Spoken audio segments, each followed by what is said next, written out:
Hello. It is a pleasure, it is an honor to be reaching you, to be speaking to you. My name is Timothy Halloran. I am a so-called astrologer, whatever that means to you. It can mean a lot these days. Today is Tuesday, August 29th, 2017. And in these videos, we talk about what the heck is going on in the world and in our lives, and we focus upon a particular point in time, either the new moon or the full moon. And so I'm going to begin today just sort of explaining how I work these videos and use astrology. And when we're talking about these particular moments and times, new and full moons, they can simplify and explain the movements through the month of course. And so we're talking about a 2-week period of time. And yet when we're looking at this full moon, this particular moment in time described by the positions of the planets at this full moon, we're also talking about a movement, how these planets are moving through time that really goes beyond the particular snapshot moment, which also characterizes these movements throughout time. And so this is a rather profound, really intense, quite unsettling, and possibly very weird, confusing period that we're going through. There is a lot that's happening beneath the surface as well as on top of the surface, as of course. And so, going back to the last new moon was a total solar eclipse in the 28th degree of Leo on August 21st. And that solar eclipse, just like any new moon, is sowing a seed intention. And the last video was really geared at sowing that seed intention. Now, whenever we're sowing a seed, we do not expect that seed to blossom and grow fruits overnight. It is an endeavor. And yet that seed was sown. That seed, solar eclipse in Leo, was really about us coming into our personal, individual truth, finding confidence in our own unique expression. That way we can share who we are as a special, unique soul in such a way that contributes back to the collective and makes us feel a sense of purpose and emotional well-being in our life and in our world. Now, of course, that new moon being at the final degrees of Leo means that the sun moved into the sign of Virgo the following day, I believe, the 22nd or the 23rd. And now we have this endeavor that is quite Virgo-centric, which is really about healing. This is a profoundly healing time. Why it can feel so unsettling, why there can be so much going on, is because there is so much going on. In many ways, it's like we're on the operation table, and there's things being moved around inside of us. That last solar eclipse was a quincunx to Chiron, a very powerful healing aspect. That's not about totally having everything figured out. What is our truth? How to access our creativity? How to just radiate and share who we are without any challenges, without any obstacles. No, we can be encountering challenges and obstacles. And that is the actual healing, productive endeavor which is going on. And yet it goes very deep. There's lots of conditioning in our own past, in our own individual upbringing, and certainly there's a huge amount of conditioning coming from our collective situation. And that's what we're really going to be talking about today with this full moon, which is coming up on September 6th, early in the morning, 3 a.m. Eastern Time. And this full moon in Pisces is conjoined Neptune, the planet of the collective unconsciousness. We are feeling, we are seeing, we are in many cases getting pulled and strung along by the themes that is very prevalent in the collective consciousness. What is Pisces is the whole, the big picture point of view. It is our purpose in life, but it is so deep it can confuse us. What is our purpose? How are we being good people? How are we being spiritual people? And how can we serve in a way which is actually healthy? Can be some of the crises we are experiencing, can be some of the challenges that we are overcoming. Mercury has been retrograde, and Mercury is moving retrograde back from Virgo into the sign of Leo. And on September 5th, Mercury is going to station at the same degree as this prior solar eclipse. And so we're really rethinking, we are analyzing, and we are discovering new ways of conceptualizing our life, our experience, who we are. We are reconceptualizing who we are. And there's still plenty of opportunity for turnarounds, for discoveries, for realizations with this Mercury stationing at 28 degrees Leo, September 5th. For those of you who may have been born around the mid-1950s, 54 maybe to 1960, this Mercury and this last solar eclipse is on your Pluto. Yeah, you're going way deep down into your unconsciousness, into your shadow, into the very deep down below programming. And we are accessing our passion and our power. This is again about creativity. What is creativity? But our divine gift from God to be co-creators of this reality.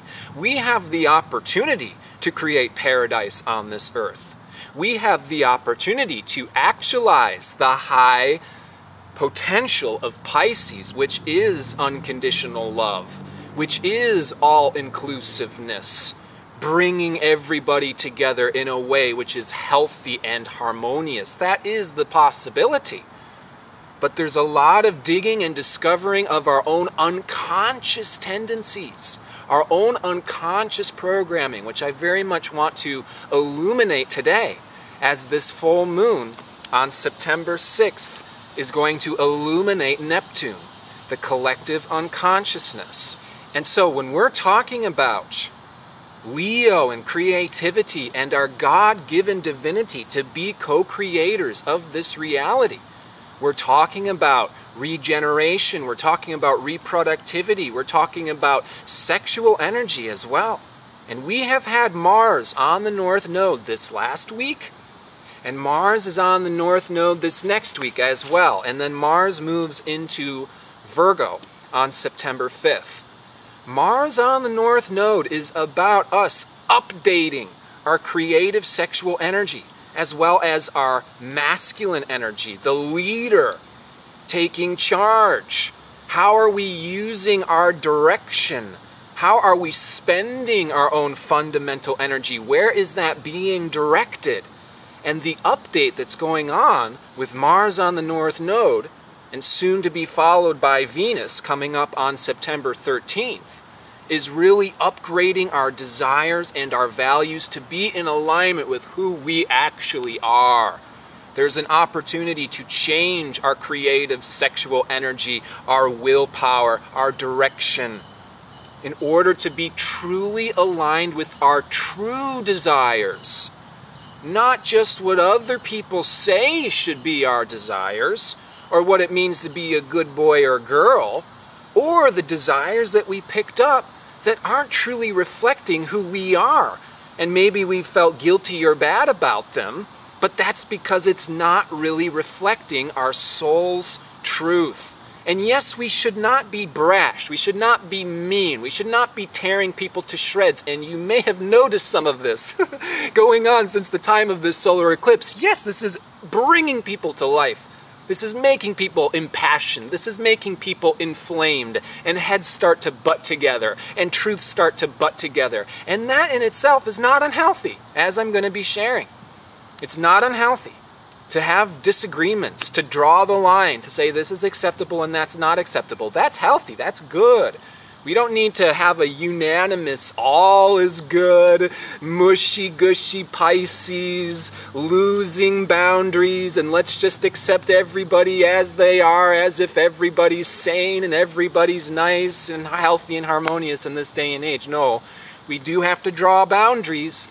This is a key part of Virgo, period. Drawing healthy boundaries. Being in your body.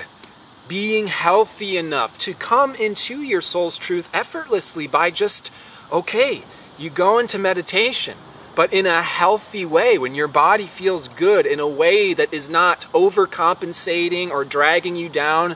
Has to be healthy boundaries in order to access that Pisces meditation. You have to be centered and healthy in Virgo, your body. And so yes, we do have to be careful. We do have to know who we are. We do have to separate enough from the outer distractions and influences, which is going to be the challenge with this full moon on Neptune, with the moon's south node in Aquarius. Getting strung around by the collective, the organization, and other people's desires and beliefs, and we get dissected, we get pulled into a million different directions if we don't have healthy boundaries.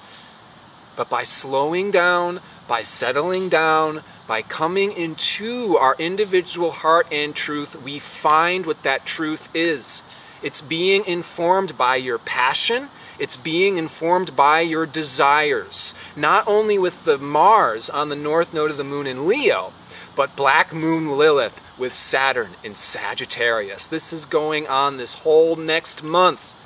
Black Moon Lilith is the long suppressed, begotten, and shamed femininity in our world. It's the part of you that's been belittled and made fun of for being your truth, for being who you authentically are in the face of a collective cultural situation that says there's a one-size-fits-all, you're supposed to be a cookie cutter, this is our family's truth, this is our culture, this is our religion, so on and so forth. And Black Moon Lilith in Sagittarius says, I have my own truth. I have my own perspective of life. And guess what? Truth doesn't just come from up here. Truth comes from here, and not only here, truth can come from here. I don't hear a lot of people acknowledging that the feminine, the lower chakras, can also inform us of the truth. Our feelings, our emotions, our passions, and our gut instincts. Mars.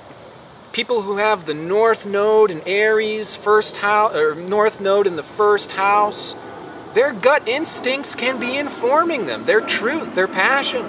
This is Mars on the North Node. This is Black Moon Lilith conjoined Saturn. Black Moon Lilith conjunct Saturn is asking us to structure ourselves based on our truth.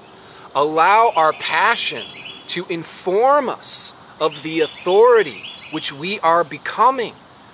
This is a time where we need new authorities. We need new leaders. We need new leaders and authorities to speak up for what's not being spoken up about, which is the opposite of let's just let everything go.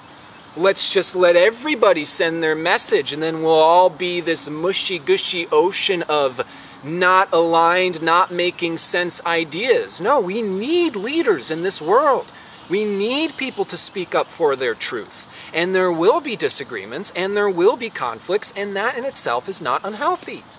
I am a very pro-Scorpio, pro-negativity if it's productive, if that churning gets things done. When does it not get things done is when people get downright mean.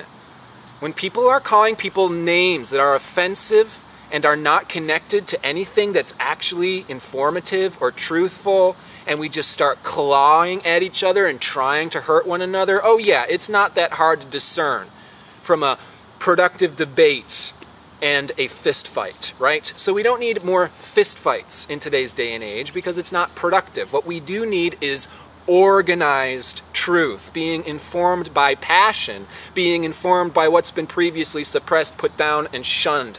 That's Black Moon Lilith conjunct Saturn. There is an opportunity for us to organize and structure the movements aligned with the truth that are speaking up for the downtrodden and outspoken people that need to be defended and protected in this day and age. Because if we do the whole, it's all good, everything's fine, this world will disintegrate.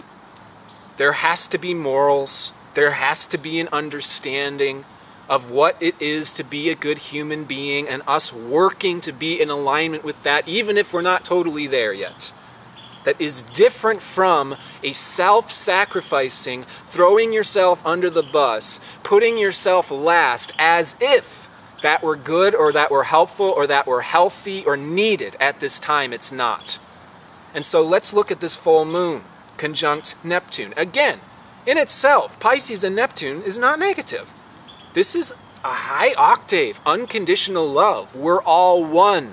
We can come together in a uniform way that speaks for the whole, that wants to preserve the whole, that wants to preserve this Mother Earth, this nature. Pisces is the sign of fundamental nature. And although that nature of love is inconceivable, although it's difficult to comprehend, we can still be channels of that love, and that is what Pisces is. We don't become channels of Pisces unless we integrate Virgo. Virgo is about being an individual. Virgo is about being a devoted servant of the truth. By being a pure and healthy vessel, that way that unconditional love and that collective truth can move through us. So we can be speakerphones of the collective. Means that we have to be clear enough and out of our own way enough that that collective truth can flow through us. Virgo is the sign of purification.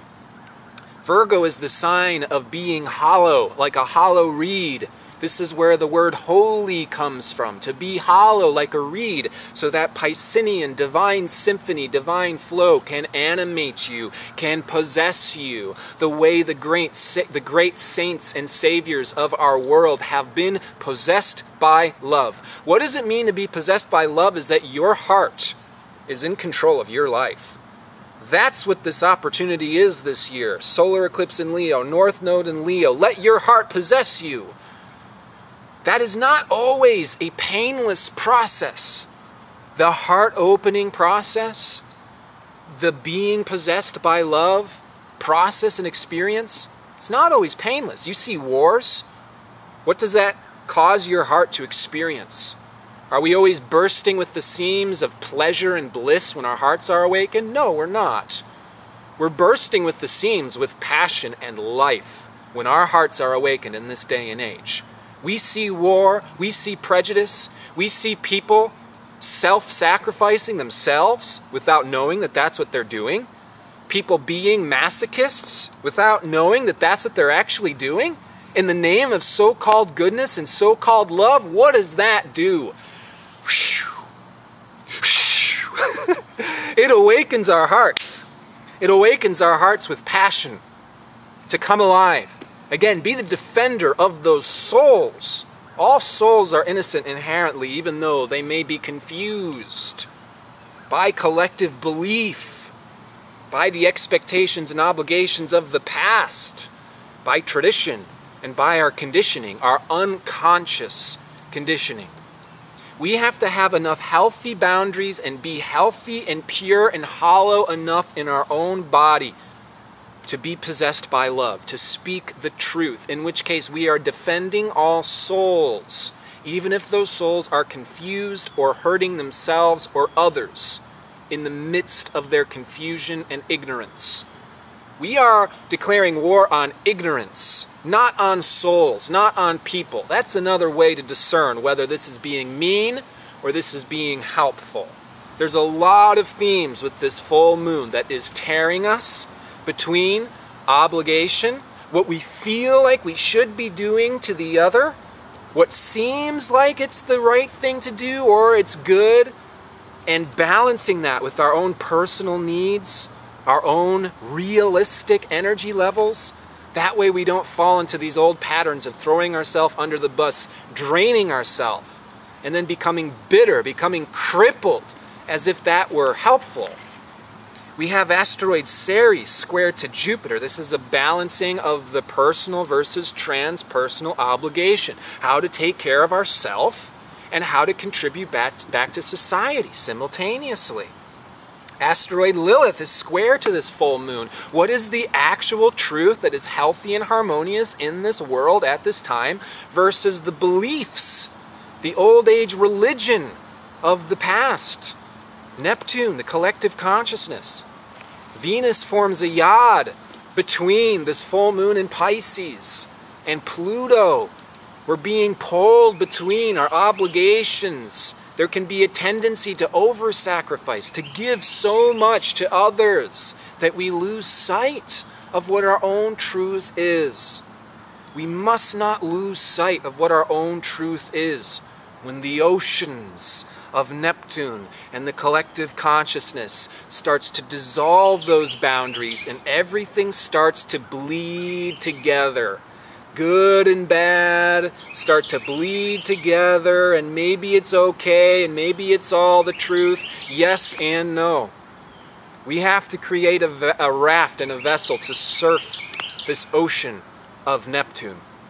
This full moon is within very close degrees of the prior solar eclipse that I believe was on February 28th. That was when that solar eclipse was conjunct Neptune in the south node of the moon in Pisces. This was carrying through March time. This correlated with the presidential election in the United States. If you recall this period, there was a lot of confusion. There was a lot of uncertainty. There was a lot of surreal and dreamlike energy going on then. There can be some reflection to this period, both inside and outside with this full moon. And if we recall, during that period, there was also a lot of water crisis going on. You know, United States examples was there was the Indian reservation water crisis. There was hurricanes going on. I had to evacuate the area because of a hurricane in March. And now there's another hurricane ripping through Texas, causing all this flooding. This is Neptune, Poseidon, the god of the ocean, god of Pisces, the collective unconsciousness. Now the real themes that I want to get to with this Pisces-Virgo polarity and how it is reflected in the collective unconsciousness have to do with themes of Masochism. Themes of Masochism have been prevalent in the collective consciousness throughout the last several thousands of years, made mainstream through religions and conditioning, that sacrifice is the way to heaven, that heaven is somewhere other than here, that we should be blind faithing our way into the truth, that good people put themselves last, throw themselves under the bus, and this leads to the pathology of masochism. I'm going to be totally honest. The pathology of masochism, which is at the root of Jeffrey Green's evolutionary astrology work, is recognizing and healing the pathology of masochism because it is all pervasive in this day and age.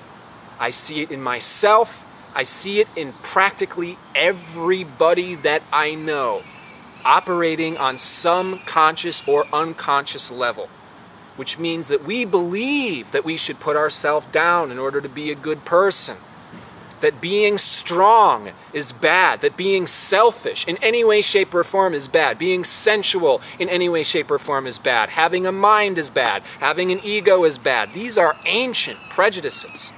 Having emotions are bad, prejudice against the feminine, prejudice against our body. It's bad to be sensual, it's bad to feel comfortable in your body. We are self-sacrificing ourselves in the name of an ideal that is not even real, but one that is believed and hoped for. This is all the shadow of Pisces. And these are all tendencies which I have been a master pro at in the past, in my past lives. I must have been a self-flagellant or something like that, because I was born directly into this pathology. And I used to pride myself on putting myself last. Oh, look how little I've given myself. Oh, look how little food I've eaten as I go on this fast, as I meditate for so many hours, so on and so forth, until I bled myself dry, became angry, bitter, lost all my friends, and then wondered, what the hell, God? I thought I was listening to your word and following your footsteps. We have to be very, very aware to recognize these things in ourselves. And I'm sure that you've experienced this from somebody. I'll give you an example. I'm sure you've experienced many people like this. People that are so pure and innocent and loving, and they just throw themselves under the bus, as if that's a good thing to do. And it turns into this prideful masochism that's really painful to witness. It's really painful to behold, and we're all somewhat guilty of it, and even if it's minuscule ways. You know, it's like the person who has nothing, who's always giving to everybody else, and they're suffering and they're poor, and it's like they maintain that position, and it's like, here, take this, I got you this gift, and you just don't want to take it. Please, Keep it for yourself. I don't want you to give that to me. And they insist, no, you must have this. I am not taking this. Okay, give that to me, you know.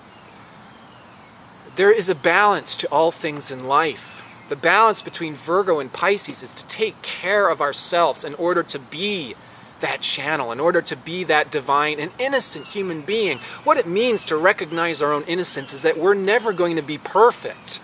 I don't want anybody to turn this into, oh, I'm becoming aware of my own pathology, so I need to self-flagellate myself even more. No, we're all on the path of healing. This is a profoundly healing time.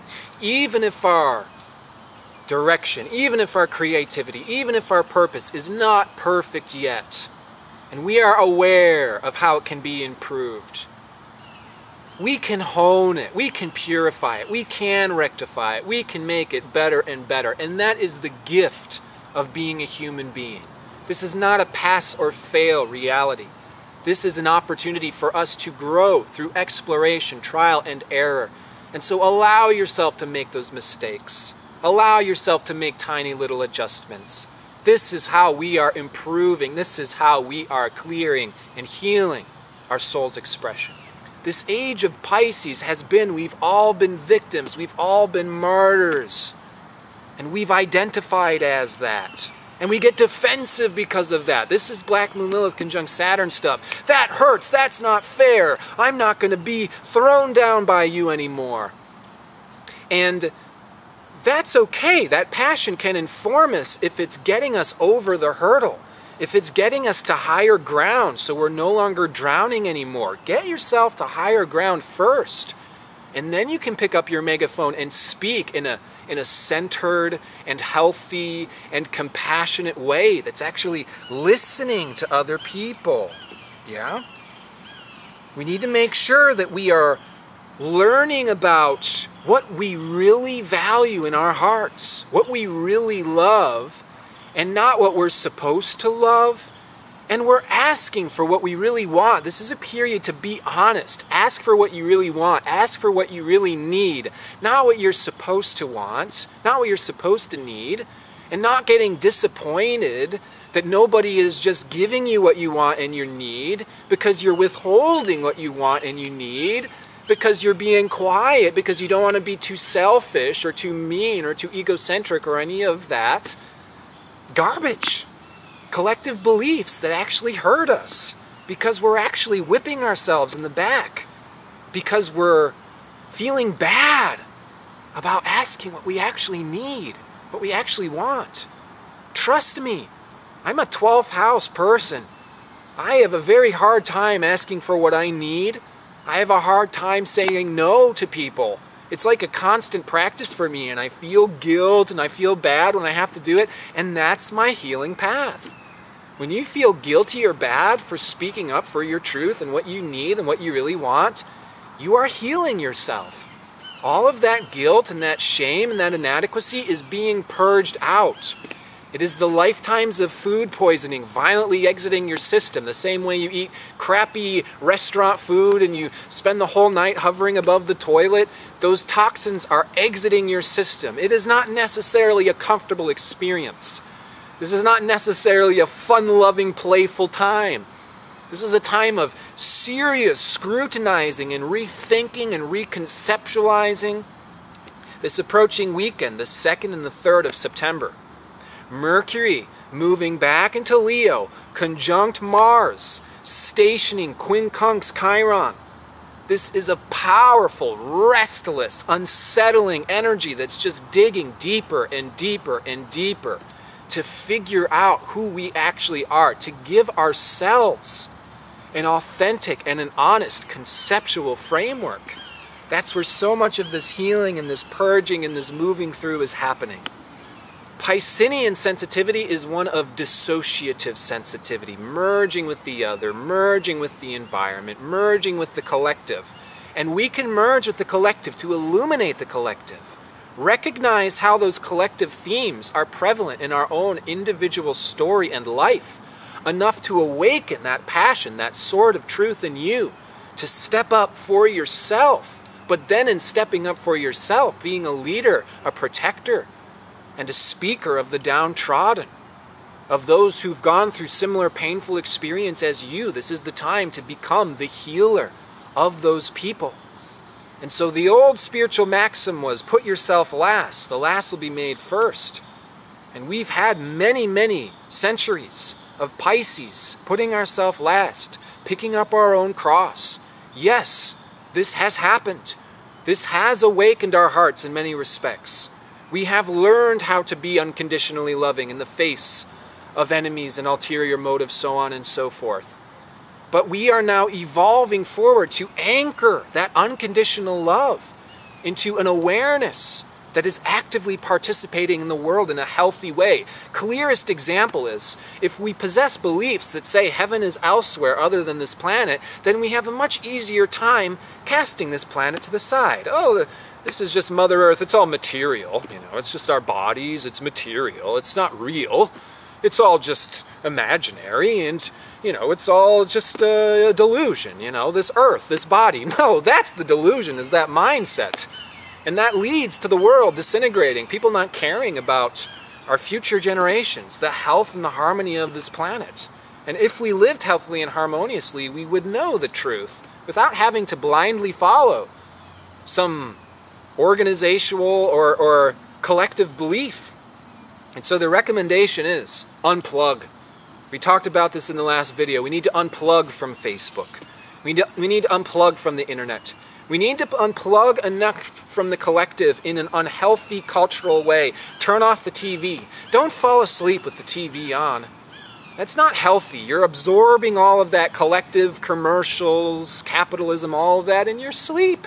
Yes, all of these things affect us. Pisces makes us hypersensitive to all of the invisible things that really do affect us. And so we can use this sensitivity to tune into the collective in a healthy and harmonious way, to inform us of how to be anchors of love and light and speak from our hearts, from an unconditionally loving and compassionate place. But we must be compassionate for ourselves as well.